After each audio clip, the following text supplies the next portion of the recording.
Muy buenos días a todos. Estamos acá con el ingeniero José Alfredo Sánchez Zumbado, presidente de Constructora MECO, una de las principales constructoras de Latinoamérica en general y de Costa Rica en particular, y que cuenta con operaciones en varios países de la región.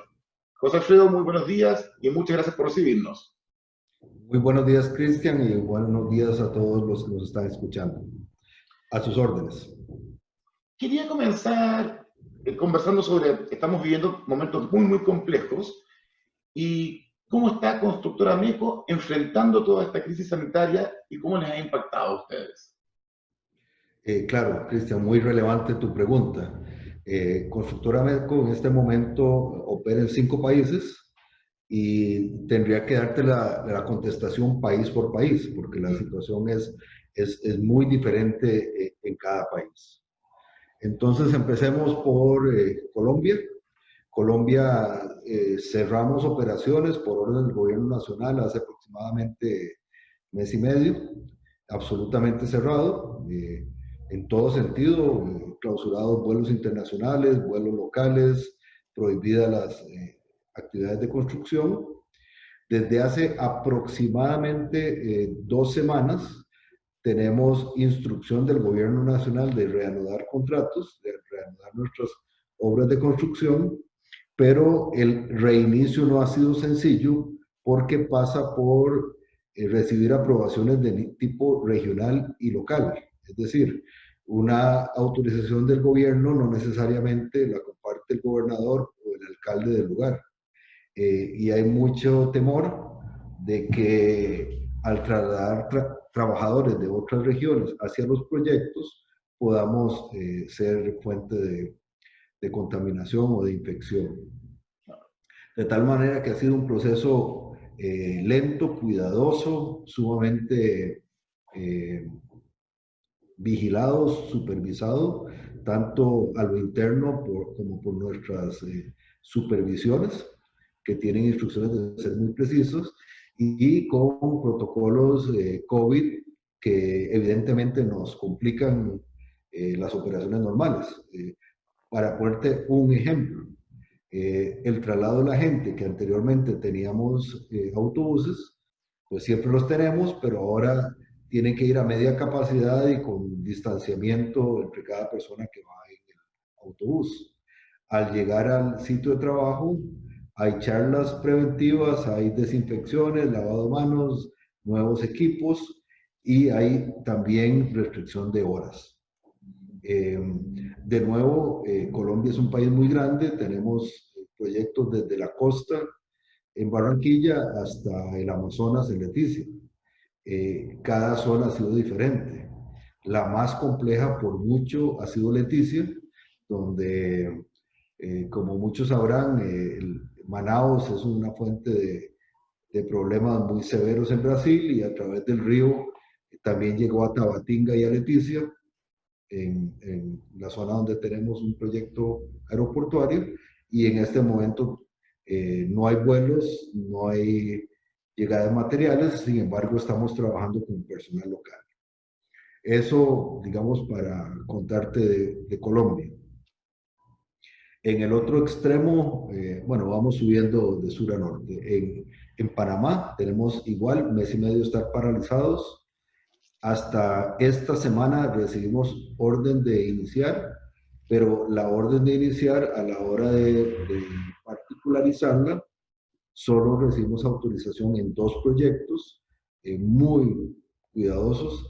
Tenemos 2.500 trabajadores en Panamá. Según los decretos que salieron en ese país, hay suspensión de contratos laborales, o sea, no hay despidos, pero sí suspensión de contratos laborales, y estamos viendo cómo atendemos a nuestro personal que en este momento está sin ingresos y en cantidades muy grandes. Costa Rica es una situación diferente, aun cuando ha habido cuarentena y ha habido medidas de restricción de la movilidad de vehículos. En Costa Rica no se han suspendido las operaciones de construcción, gracias a Dios hemos seguido operando eh, con muchas medidas de precaución, protocolos COVID, pero hemos seguido operando y al día de hoy es probablemente el país con menos afectación. Lo mismo pasa en Nicaragua, ahí no ha habido suspensión de contratos. Eh, Hay una situación complicada que se conoce por prensa, no quiero ahondar mucho en eso, pero en Nicaragua el gobierno no ha decretado protocolos oficiales de prevención y por lo tanto recurrimos a protocolos internos y a medidas voluntarias de la gente, porque no hay política oficial en contra de la epidemia del COVID. Y finalmente llegamos a El Salvador, donde el cierre de operaciones ha sido total, absoluto. En El Salvador esa ha sido la política del gobierno. En apariencia estamos en procesos de reiniciar. Habiendo recorrido los 5 países, ahora digamos, a título general, nos paralizaron hace mes y medio, 2 meses en algunos casos. El reinicio va a ser lento y complicado, así lo resumiría. Constructora Meco tiene alrededor de 7.000 empleados, ¿verdad? Sí, un poco más, 7.200. ¿Tienes alguna idea de cuánto de esa masa laboral ha tenido que estar paralizada en su totalidad? Pues mucho, mucho, porque todo Panamá, todo Colombia, todo El Salvador, probablemente estaremos hablando de 4.500 paralizados. Y es por orden gubernamental, o sea, no es ni siquiera decisión de empresa, sino es orden gubernamental de paralizarnos. De toda nuestra operación, solo Costa Rica y Nicaragua han seguido trabajando. ¿Y cómo se ven afectados los proyectos? ¿Cómo va a variar el cronograma de todos estos proyectos con paralizaciones de 1, 2, 3 meses? ¿Qué está pensando la compañía como para poder enfrentar esta situación y poder quizás retomar rápido y avanzar más rápido de lo que estaba presupuestado en un inicio? Sí, vamos a ver, es evidente que hay una afectación al programa de trabajo desde el día en que mandatoriamente te mandaron a parar operaciones hasta el día que te lo permiten reiniciar. Eso es matemático, es claro. Te tienen que dar extensión de plazo por esos días paralizados. Pero el problema es más grave aún porque aún el reinicio no se reinicia a plena velocidad de ejecución. Y eso es lo más difícil de cuantificar. Lo más difícil de cuantificar es cuál es el daño remanente eh, por restricciones post levantamiento de las restricciones. Eh, Evidentemente haremos todos los esfuerzos por acelerar ejecución, pero ya es que es política de empresa que ejecutamos a toda velocidad. Entonces, difícil hacer 120% de toda velocidad. Lo que estamos es tratando de volver a la velocidad normal de ejecución. La empresa tiene una fuerte diversificación. Tienen empresas de productoras de agregados, de concreto, de prefabricados, por mencionar solamente algunos. ¿Cómo se han visto afectados también esos negocios? Sí, vamos a ver, tenemos nuestra actividad principal es construcción de infraestructura y lo demás son actividades industriales ligadas a la producción de materia prima para este negocio. En esas actividades industriales tenemos actividades comerciales, es decir, producimos tanto para nuestras necesidades internas como para el mercado externo. Evidentemente la afectación es muy grande a todo nivel porque también los mercados comerciales están afectados. Venta de agregados, concreto, de mezcla asfáltica, renta de equipo está paralizado. Yo sé que es muy temprano todavía para hacer proyecciones y la incertidumbre es muy alta como para poder tener una idea clara de qué va a suceder durante 2020. Pero ¿tienes ya alguna idea de cómo va a afectar todo lo que está sucediendo en los ingresos de Constructora Meco? Ah, sí, me estás pidiendo que tenga la bolita de cristal. Voy a sacarla de mi archivador, porque creo que esa es la pregunta que muchísimos líderes de negocios están haciendo alrededor del mundo. Nosotros somos optimistas, Cristian. Indudablemente el 2020 va a estar afectado. En nuestro caso esperamos que no sea tanto, va a haber una afectación de ingresos causado por un par de meses que no se produjo. Tenemos la esperanza de que eso lo podamos recuperar en gran medida en el resto del año, de tal manera que no estamos viendo un golpe catastrófico como sí se está viendo en otras industrias, por ejemplo aerolíneas, por ejemplo turismo, hotelería, etcétera. No, nosotros creemos que inclusive el 2020 va a ser un año razonablemente bueno. Eh, no lo estamos viendo como un año malo y somos unos optimistas incurables y más bien creemos que va a haber alguna oportunidad de construcción de infraestructura en un momento que los gobiernos requieran meterle acelerador a la economía. Así que estamos viendo oportunidades por delante. Es agradable escuchar algo de optimismo en un tiempo que poca gente lo tiene. Sí. ¿Cómo se ven afectadas las inversiones de Constructora Meco? Porque es una empresa que está siempre buscando ampliar horizontes, la internacionalización es bien impresionante como ustedes la han ido desarrollando. Lo que tenían planeado a principio de año y lo que está sucediendo hoy día, ¿cómo ha ido variando ese panorama? Nuestro plan de mediano plazo, nosotros mantenemos un plan estratégico de 5 años y lo hemos mantenido disciplinadamente durante los últimos 15, es decir, cada 5 años vemos 5 años adelante y en el pasado lo hemos cumplido. Nuestro plan de 5 años adelante, que le llamamos MECO 2025, no está cambiando. O sea, nuestro plan es exactamente el mismo. No creemos que el COVID en sí mismo vaya a cambiar las perspectivas de mediano y largo plazo de la región. De nuevo, aquí estamos haciendo gala de optimismo, de que de alguna forma la humanidad sabrá encontrarle una solución a esta seriosísima enfermedad y de tal manera que nuestros planes siguen adelante. En los 5 países donde operamos, evidentemente seguimos licitando y esperamos mantener una presencia similar a la del pasado.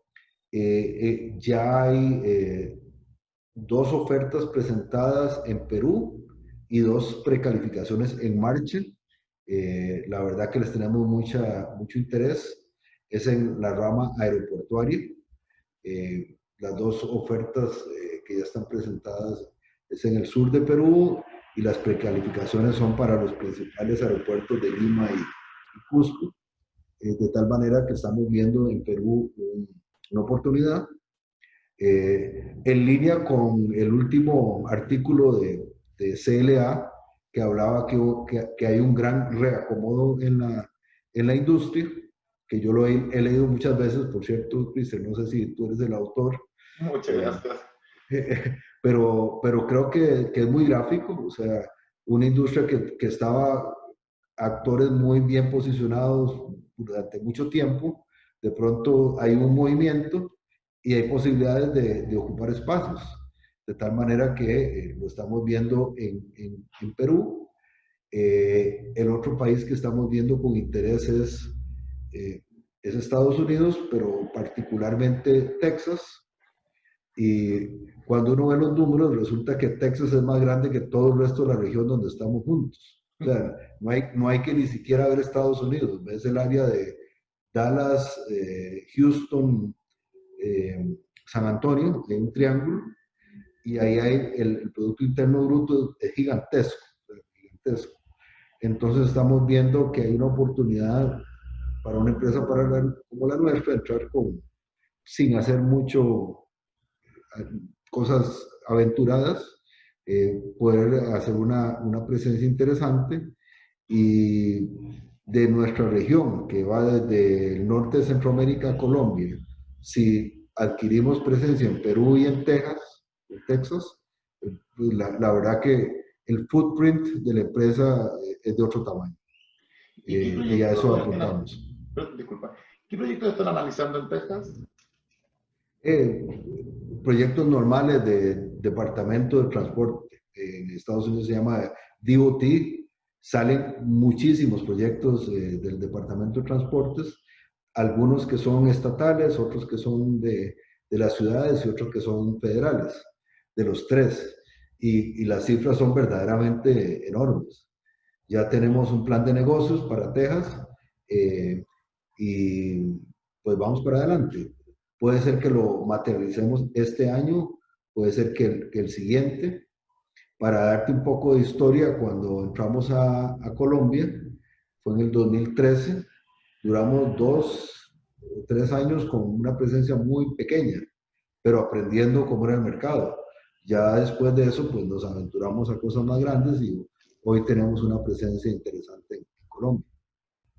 De desarrollarse bien todos los negocios, las precalificaciones, ¿cuándo crees tú que podría suceder el ingreso real, tanto en Perú como en Estados Unidos?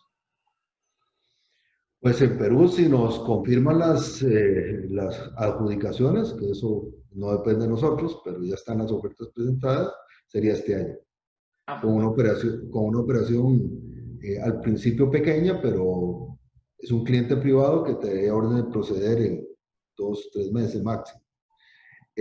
Texas lo vemos un poquito más allá, probablemente estaremos viendo algo en el 2021 y al principio pequeño también.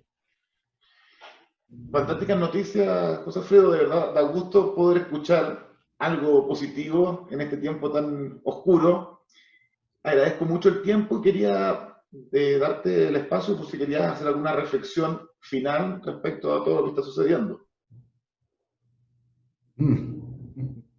Eh, bueno, no, me parece que el mensaje es que hay que mantener el optimismo, que ponerse negativo o ver las cosas oscuras no nos ayuda a salir del problema. El problema que tenemos encima del COVID es real y tiene dos dimensiones, un problema sanitario y el riesgo de que alguno de nosotros o nuestros seres queridos se enfermen, pero el otro también de un tamaño más grande es el problema económico que se nos viene encima. El mundo tenía una rueda caminando a cierta velocidad y esa rueda hacía que tuviéramos trabajo, ingresos, bienes de consumo de todo tipo, desde los más básicos a los no tan básicos, y le metimos el freno a raíz de la pandemia. Volver a poner esa economía a girar va a ser difícil. Eh, y me preocupa muchísimo el impacto entre las personas menos favorecidas de nuestras sociedades. Entre más abajo, más duro el golpe. Y en el caso nuestro, de los 7.200 trabajadores, tal vez 500 o 600 sean profesionales de alto nivel. La inmensa mayoría son obreros, operarios de proyectos. Entonces, nuestra obligación desde la perspectiva nuestra es mantener la empresa operando y eso es lo que tratamos de hacer. Fantástico, José Alfredo. Agradezco muchísimo el tiempo nuevamente, desear lo mejor, que salgamos de esta crisis más fortalecidos y podamos volver al ruedo que tú mencionas en el menor tiempo posible. Muchas gracias. Gracias, Cristian. A tus órdenes.